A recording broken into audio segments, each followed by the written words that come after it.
नमस्कार, स्वागत है आप सभी का इंडिया न्यूज उत्तर प्रदेश उत्तराखंड में। मैं हूं आपके साथ श्रावणी पटक। आइए आपको सीधे ले चलते प्रधानमंत्री के मन की बात में। चीन के खिलाफ लड़ रहा है।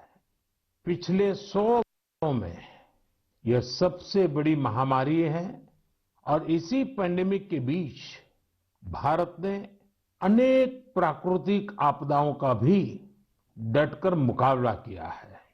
इस दौरान साइक्लोन अम्फान आया, साइक्लोन निसर्ग आया, अनेक राज्यों में बाढ़ आई, छोटे बड़े अनेक भूकंप आए, भूस्खलन हुए।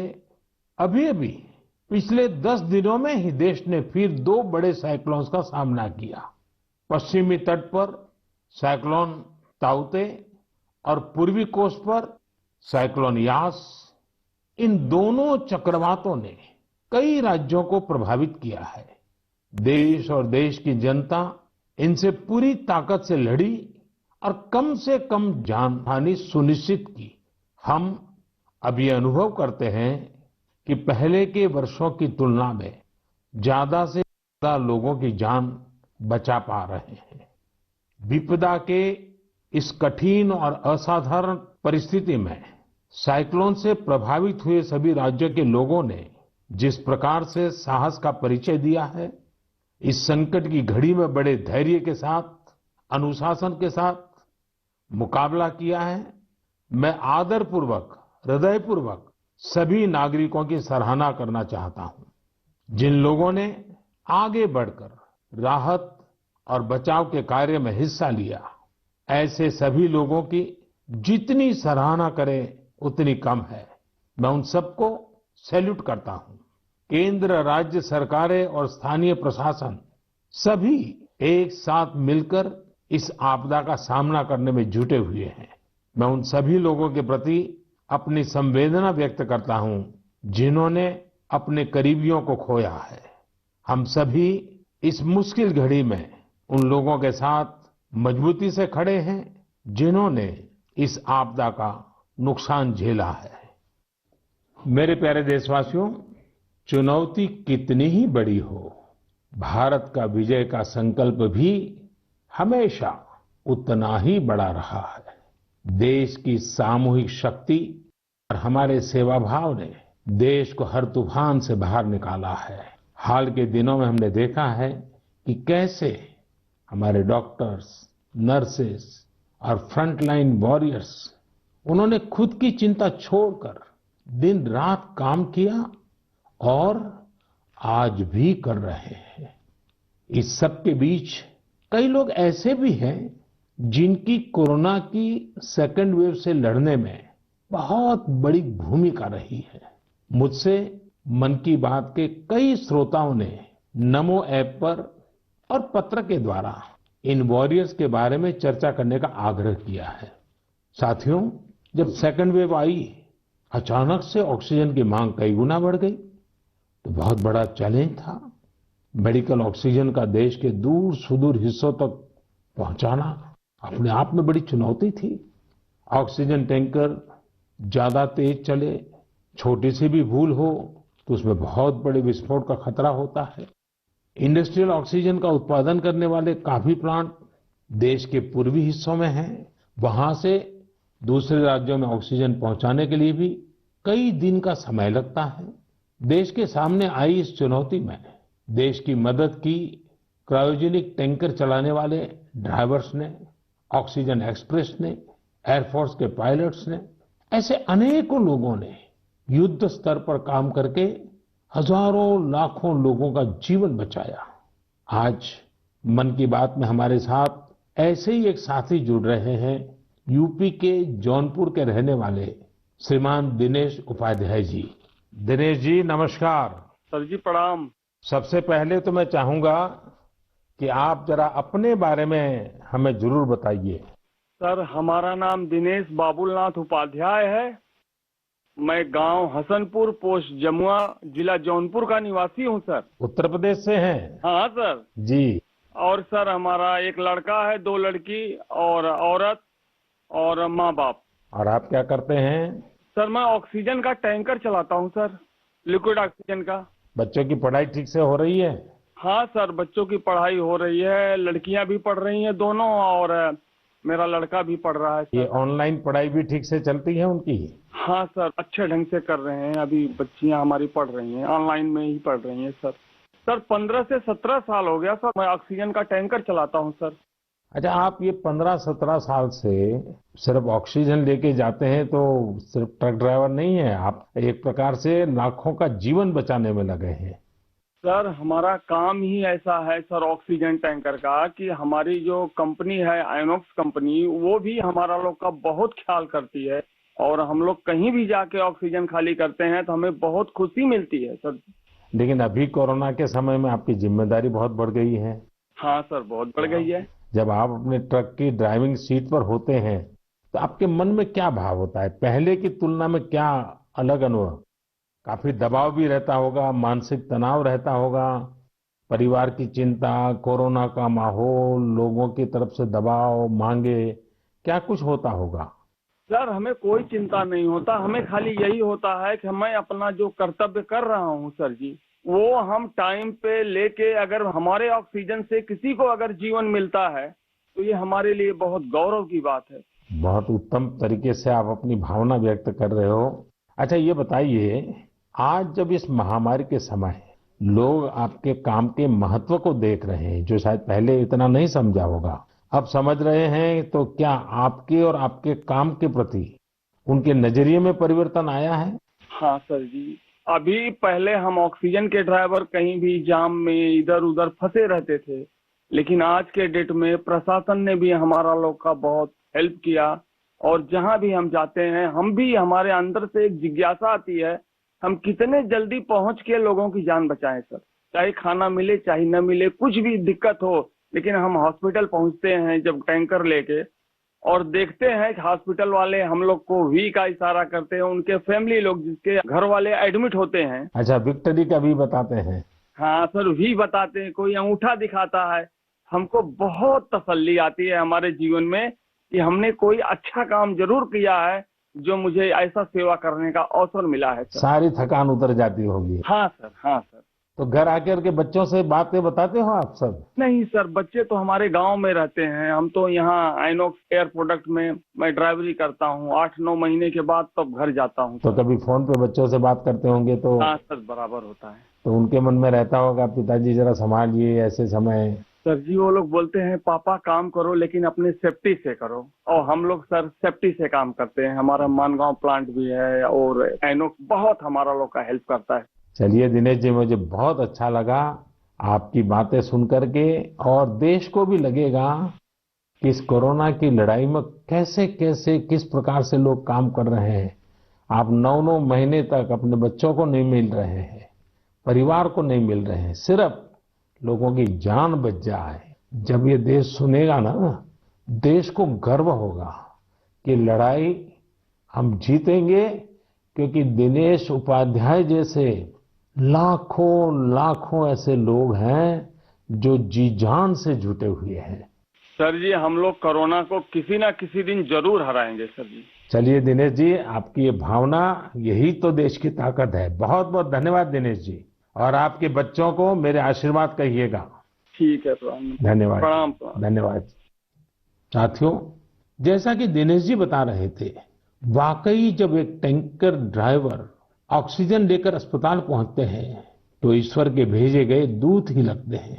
हम समझ सकते हैं कि ये काम कितनी जिम्मेदारी का होता है और इसमें कितना मानसिक दबाव भी होता है। साथियों, चुनौती के इसी समय में ऑक्सीजन के ट्रांसपोर्टेशन को आसान करने के लिए भारतीय रेल भी आगे आई है।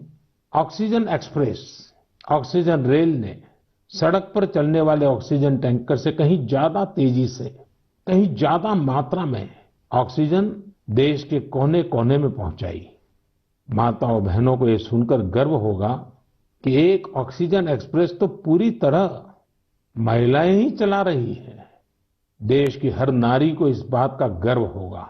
इतना ही नहीं, हर हिंदुस्तानी को गर्व होगा। मैंने ऑक्सीजन एक्सप्रेस की एक लोको पायलट शिरीषा गजनी जी को मन की बात में आमंत्रित किया है। शिरीषा जी, नमस्ते।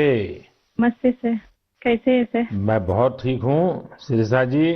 मैंने सुना है कि आप तो रेलवे पायलट के रूप में काम कर रही है और मुझे बताया गया कि आपकी पूरी महिलाओं की टोली ये ऑक्सीजन एक्सप्रेस को चला रही है।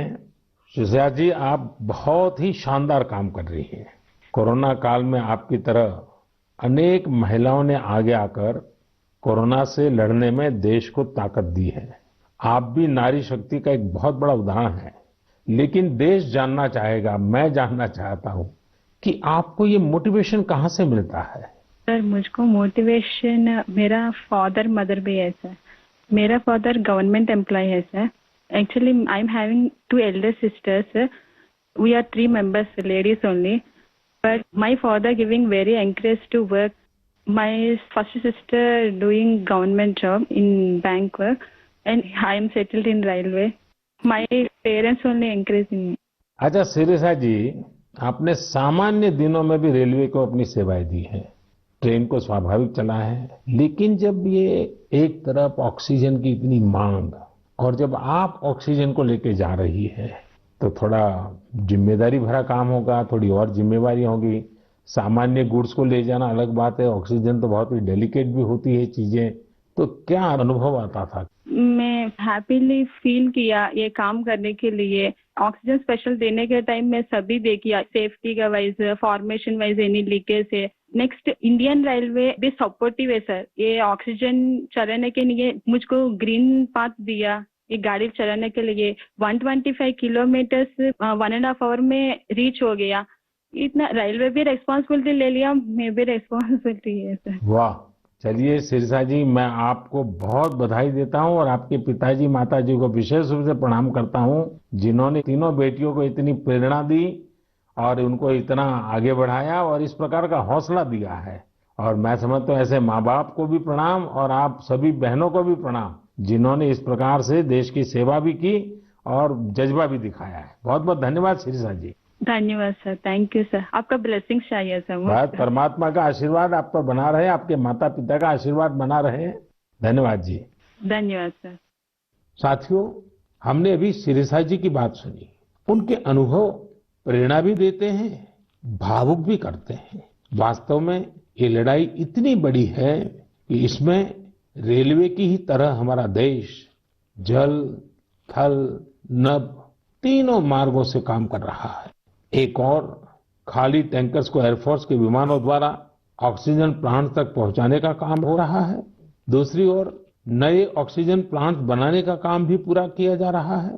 साथ ही विदेशों से ऑक्सीजन, ऑक्सीजन कॉन्सेंट्रेटर्स और क्रायोजेनिक टैंकर्स भी देश में लाए जा रहे हैं। इसलिए इसमें नेवी भी लगी, एयरफोर्स भी लगी, आर्मी भी लगी और डीआरडीओ जैसी हमारी संस्थाएं भी जुटी हैं। हमारे कितने ही वैज्ञानिक, इंडस्ट्री के एक्सपर्ट्स और टेक्नीशियन भी युद्ध स्तर पर काम कर रहे हैं। इन सब के काम को जानने की, समझने की जिज्ञासा सभी देशवासियों के मन में है। इसलिए हमारे साथ हमारी एयरफोर्स के ग्रुप कैप्टन पटनायक जी जुड़ रहे हैं। पटनायक जी, जय हिंद। सर जय हिंद। सर मैं ग्रुप कैप्टन ए.के. पटनायक हूँ, वायुसेना स्टेशन हिंडन से बात कर रहा हूँ। पटनायक जी, कोरोना से लड़ाई के दौरान आप बहुत बड़ी जिम्मेवारी संभाल रहे हैं। दुनिया भर में जाकर के टैंकर लाना, टैंकर यहाँ पहुंचाना। मैं जानना चाहूंगा कि एक फौजी के नाते एक अलग प्रकार का काम आपने किया है। मरने मारने के लिए दौड़ना होता है, आज आप जिंदगी बचाने के लिए दौड़ रहे हैं। कैसा अनुभव हो रहा है? सर इस संकट के समय में हमारे देशवासियों को मदद कर सकते हैं, ये हमारे लिए बहुत ही सौभाग्य का काम है सर। और ये जो भी हमें मिशंस मिले हैं, हम बखूबी से उसको निभा रहे हैं। हमारी ट्रेनिंग और सपोर्ट सर्विसेज जो है हमारी पूरी मदद कर रहे हैं। और सबसे बड़ी चीज है सर, इसमें जो हमें जॉब सेटिस्फैक्शन मिल रही है वो बहुत ही हाई लेवल पे है और इसी की वजह से हम कंटिन्यूअस ऑपरेशंस कर पा रहे हैं। कैप्टन, आप इन दिनों जो प्रयास किए हैं और वो भी कम से कम समय में सब कुछ करना पड़ा है, उसमें अभी इन दिनों क्या रहा आपका? सर पिछले 1 महीने से हम कंटिन्यूअसली ऑक्सीजन टैंकर्स और liquid oxygen containers domestic destination और इंटरनेशनल डेस्टिनेशन दोनों से उठा रहे हैं सर। करीब 1600 सॉर्टी से ज्यादा एयरफोर्स कर चुकी है और 3000 से ज्यादा घंटे हम उड़ चुके हैं। करीब 160 इंटरनेशनल मिशन कर चुके हैं, जिस वजह से हम हर जगह से ऑक्सीजन टैंकर्स, जो पहले अगर डोमेस्टिक में 2 से 3 दिन लगते थे, हम उसको 2 से 3 घंटे में एक जगह से दूसरी जगह पहुंचा सकते हैं सर। और इंटरनेशनल मिशन में भी with in 24 hours continuous round the clock operations करके पूरी एयरफोर्स इसमें लगी हुई है कि जितनी जल्दी हो सके हम जितने ज्यादा टैंकर ला सकें और देश की मदद कर सके सर। कैप्टन, आपको इंटरनेशनल में अभी कहाँ कहाँ दौड़ भागना पड़ा? सर शॉर्ट नोटिस पे हमें सिंगापुर, दुबई, बेल्जियम, जर्मनी और यूके, ये सब जगह पे different fleets of the Indian air force sir, IL-76, C-17 और बाकी सारे विमान गए थे, C-130, जो बहुत ही शॉर्ट नोटिस पे ये मिशन प्लान करके हमारी ट्रेनिंग और जोश की वजह से हम टाइमली इन मिशन को कंप्लीट कर पाए सर। देखिए, इस बार देश गर्व अनुभव करता है कि जल हो, थल हो, नभ हो, हमारे सारे जवान इस कोरोना के खिलाफ लड़ाई में लगे हैं। और कैप्टन, आपने भी बहुत बड़ी जिम्मेवारी निभाई है, तो मैं आपको भी बहुत बधाई देता हूं। Sir thank you so much sir. हम अपनी पूरी कोशिश में जी जान के साथ लगे हुए हैं और मेरी बेटी भी मेरे साथ है सर, अदिति। अरे वाह! नमस्ते मोदी जी। नमस्ते बेटी, नमस्ते। अदिति, आप कितने साल की हैं? मैं 12 साल की हूँ और मैं क्लास 8 में पढ़ती हूँ। तो ये पिताजी बाहर जाते हैं, यूनिफॉर्म में रहते हैं। हाँ, तो उनके लिए मुझे बहुत प्राउड लगता है, बहुत गर्व महसूस होता है कि वो इतना सब महत्वपूर्ण काम कर रहे हैं। जो सारे कोरोना पीड़ित लोग हैं उनकी मदद इतनी ज्यादा कर रहे हैं और इतने सारे देशों से ऑक्सीजन टैंकर्स ला रहे हैं, कंटेनर्स ला रहे हैं। लेकिन बेटी तो पापा को बहुत मिस करती है ना? हाँ, मैं बहुत मिस करती हूँ उन्हें। वो आजकल ज्यादा घर पे रह भी नहीं पा रहे हैं क्योंकि इतने सारे इंटरनेशनल फ्लाइट्स में जा रहे हैं और कंटेनर्स और टैंकर्स उनके प्रोडक्शन प्लांट्स तक पहुंचा रहे हैं ताकि जो कोरोना पीड़ित लोग हैं उनको टाइमली ऑक्सीजन मिल सके और उनकी जान बच सके। तो बेटा, ये जो ऑक्सीजन के कारण लोगों की जान बचाने वाला काम तो अब घर घर में लोगों को पता चला है। जब तुम्हारे फ्रेंड सर्कल, तुम्हारे साथी स्टूडेंट जानते होंगे कि तुम्हारे पिताजी ऑक्सीजन की सेवा में लगे हैं, तो तुम्हारे प्रति भी बड़े आदर से देखते होंगे वो लोग। हाँ, मेरे सारे फ्रेंड्स भी बोलते हैं कि तुम्हारे पापा इतना ज्यादा इम्पोर्टेंट काम कर रहे हैं और तुम्हें भी बहुत प्राउड लगता होगा। और तब मुझे इतना ज्यादा गर्व अनुभव होता है। और मेरी जो सारी फैमिली है, मेरे नाना नानी, दादी, सब लोग भी मेरे पापा के लिए बहुत प्राउड है। मेरी मम्मी, और वो लोग भी डॉक्टर्स हैं, वो लोग भी दिन रात काम कर रहे हैं। और सारी आर्म फोर्सेस, मेरे पापा के सारे स्क्वाड्रन के अंकल्स और सारी जो फोर्सेस हैं, सब लोग, सारी सेना बहुत काम कर रही है। और मुझे यकीन है कि सबकी कोशिशों के साथ हम लोग कोरोना से ये लड़ाई जरूर जीतेंगे। हमारे यहाँ कहते हैं कि बेटी जब बोलती है ना, तो उसके शब्दों में सरस्वती विराजमान होती है। और जब अदिति बोल रही है कि हम जरूर जीतेंगे, तो एक प्रकार से ये ईश्वर की वाणी बन जाती है। अच्छा अदिति, अभी तो ऑनलाइन पढ़ती होगी? हाँ, अभी तो हमारे सारे ऑनलाइन क्लासेस चल रहे हैं और अभी हम लोग घर पे भी सारे फुल प्रिकॉशंस ले रहे हैं। और कहीं अगर बाहर जाना है तो फिर डबल मास्क पहन के और सब कुछ सारे प्रिकॉशंस और पर्सनल हाइजीन मेंटेन कर रहे हैं, सब चीज़ों का ध्यान रख रहे हैं। अच्छा बेटा, तुम्हारी क्या हॉबीज है, क्या पसंद है? मेरी हॉबीज हैं कि मैं स्विमिंग और बास्केटबॉल करती हूँ, पर अभी तो वो थोड़ा बंद हो गया है। और इस लॉकडाउन और कोरोना वायरस के दौरान मैंने बेकिंग और कुकिंग का बहुत ज़्यादा मुझे शौक है। और मैं अभी सारे बेकिंग और कुकिंग करके, जब पापा इतना सारा काम करके आते हैं तो मैं उनके लिए कुकीज़ और केक बनाती हूँ। वाह वाह वाह! चलिए बेटा, बहुत दिनों के बाद तुम्हें पापा के साथ समय बिताने का मौका मिला है, बहुत अच्छा लगा। और कैप्टन, आपको भी मैं बहुत बधाई देता हूँ। लेकिन जब मैं कैप्टन को बधाई देता हूँ, मतलब सिर्फ आपको ही नहीं, सारे हमारे फोर्सेस, जल थल नभ, जिस प्रकार से जुटे हुए हैं, मैं सबको सैल्यूट करता हूँ। धन्यवाद भैया। Thank you sir. साथियों, वाकई हमारे इन जवानों ने, इन वॉरियर्स ने जो काम किया है, इसके लिए देश इन्हें सैल्यूट करता है। इसी तरह लाखों लोग दिन रात जुटे हुए हैं। जो काम वो कर रहे हैं वो उनके रूटीन काम का हिस्सा नहीं है। इस तरह की आपदा तो दुनिया पर 100 साल बाद आई है। एक शताब्दी के बाद इतना बड़ा संकट, इसलिए इस तरह के काम का किसी के पास कोई भी अनुभव नहीं था। इसके पीछे देश सेवा का जज्बा है और एक संकल्प शक्ति है। इसी से देश ने वो काम किया है जो पहले कभी नहीं हुआ। आप अंदाजा लगा सकते हैं, सामान्य दिनों में हमारे यहाँ एक दिन में 900 metric tonne liquid medical oxygen का प्रोडक्शन होता था। अब ये 10 गुना से भी ज्यादा बढ़कर करीब करीब 9,500 मीट्रिक टन प्रतिदिन उत्पादन हो रहा है। इस ऑक्सीजन को हमारे वॉरियर्स देश के दूर सुदूर कोने तक पहुंचा रहे हैं। मेरे प्यारे देशवासियों, ऑक्सीजन पहुंचाने के लिए देश में इतने प्रयास हुए, इतने लोग जुटे। एक नागरिक के तौर पर ये सारे कार्य प्रेरणा देते हैं। एक टीम बनकर हर किसी ने अपना कर्तव्य निभाया है। मुझे बेंगलुरु से उर्मिला जी ने कहा है कि उनके पति लैब टेक्नीशियन है और ये भी बताया है कि कैसे इतनी चुनौतियों के बीच वो लगातार टेस्टिंग का काम करते रहे हैं। साथियों, कोरोना की शुरुआत में देश में केवल एक ही टेस्टिंग लैब थी, लेकिन आज 2,500 से ज्यादा लैब्स काम कर रही हैं। शुरू में कुछ 100 टेस्ट एक दिन में हो पाते थे, अब 20 लाख से ज्यादा टेस्ट एक दिन में होने लगे हैं। अब तक देश में 33 करोड़ से ज्यादा सैंपल की जांच की जा चुकी है।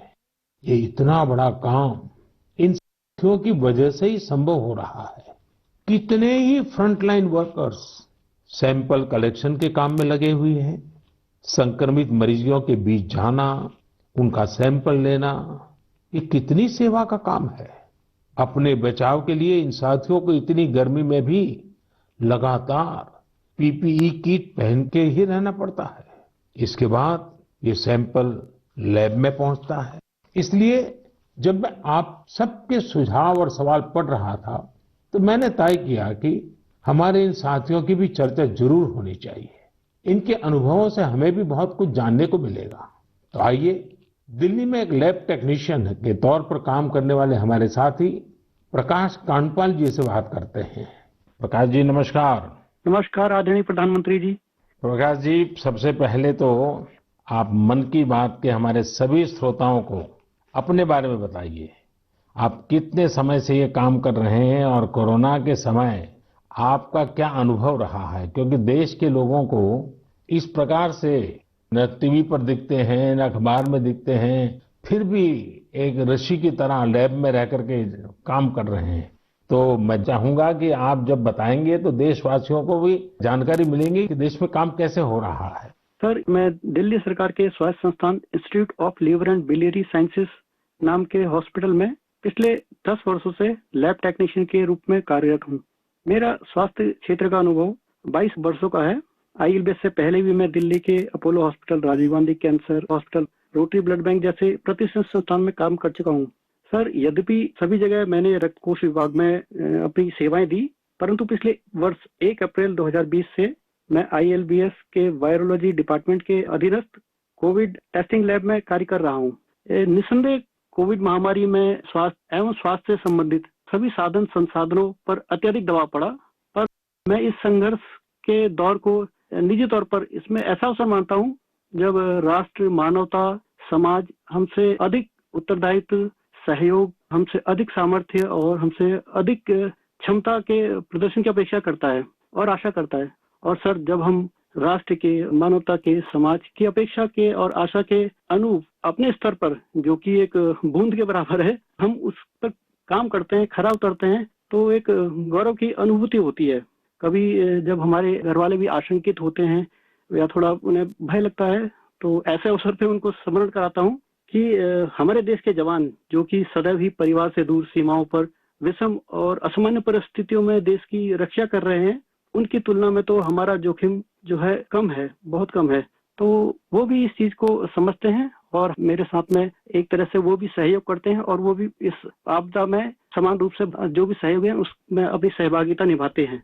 प्रकाश जी, एक तरफ सरकार सबको कह रही है कि दूरी रखो, दूरी रखो, कोरोना में एक दूसरे से दूर रहो। और आपको तो सामने से होकर के कोरोना के जीवाणुओं के बीच में रहना ही पड़ता है, सामने से जाना पड़ता है।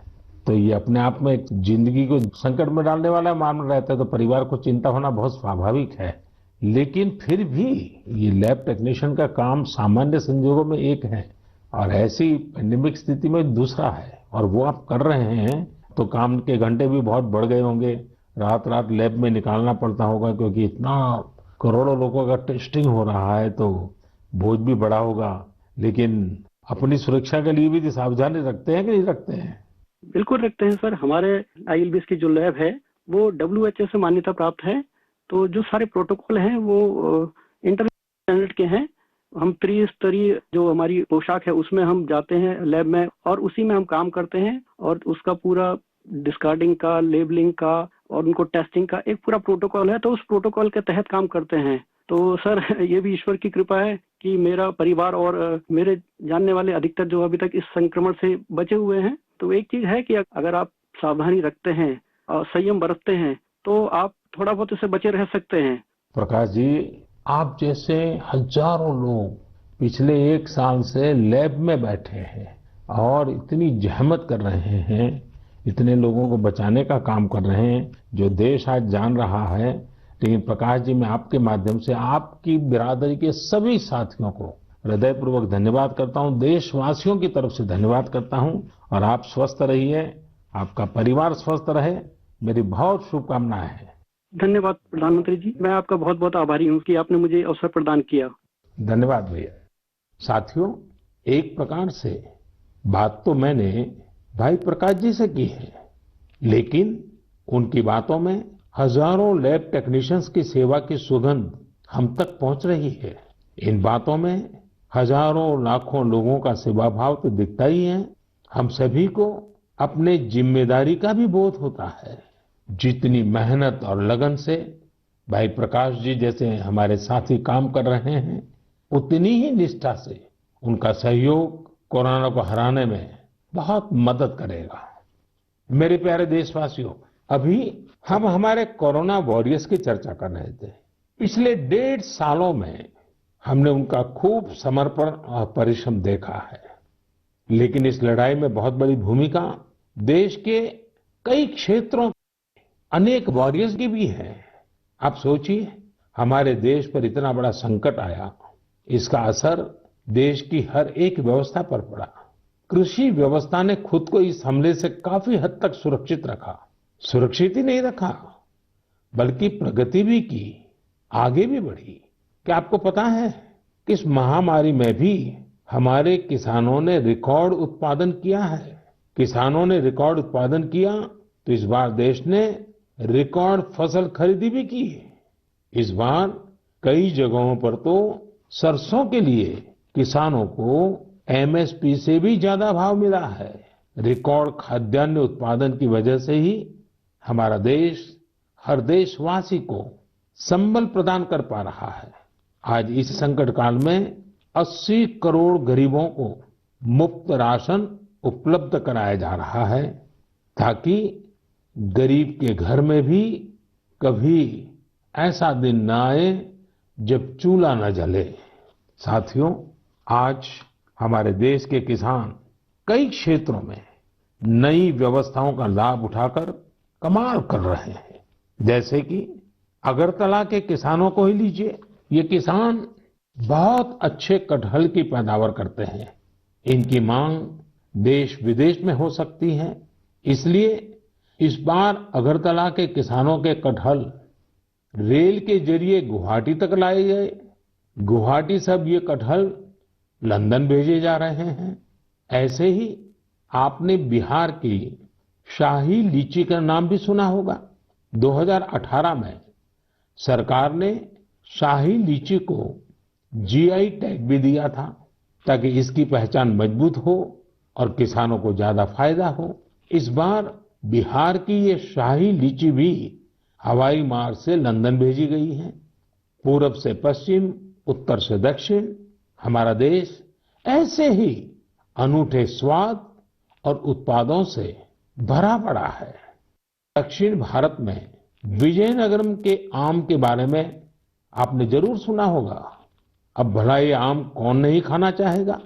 इसलिए अब किसान रेल सैकड़ों टन विजयनगरम आम दिल्ली पहुंचा रही है।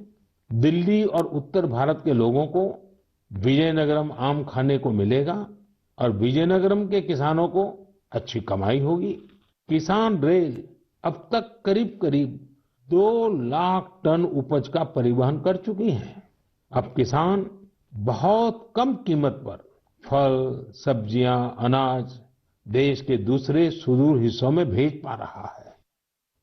मेरे प्यारे देशवासियों, आज 30 मई को हम मन की बात कर रहे हैं और संयोग से ये सरकार के 7 साल पूरे होने का भी समय है।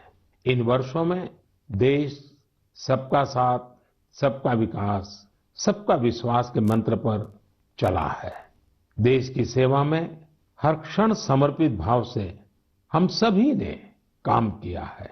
मुझे कई साथियों ने पत्र भेजे हैं और कहा है कि मन की बात में 7 साल की हमारी आपकी इस साझी यात्रा पर भी चर्चा करूं।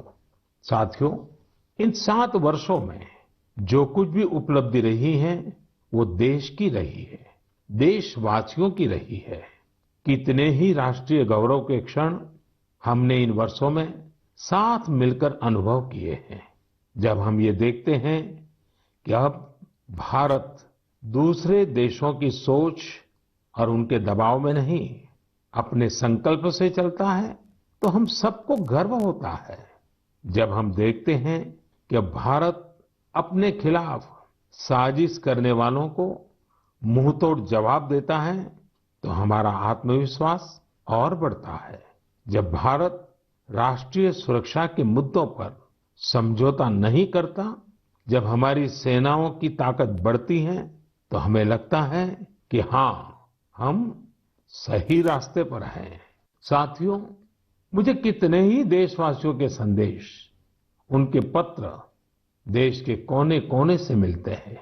कितने ही लोग देश को धन्यवाद देते हैं कि 70 साल बाद उनके गांव में पहली बार बिजली पहुंची है। उनके बेटे बेटियां उजाले में, पंखे में बैठ करके पढ़ रहे हैं। कितने ही लोग कहते हैं कि हमारा भी गांव अब पक्की सड़क से शहर से जुड़ गया है।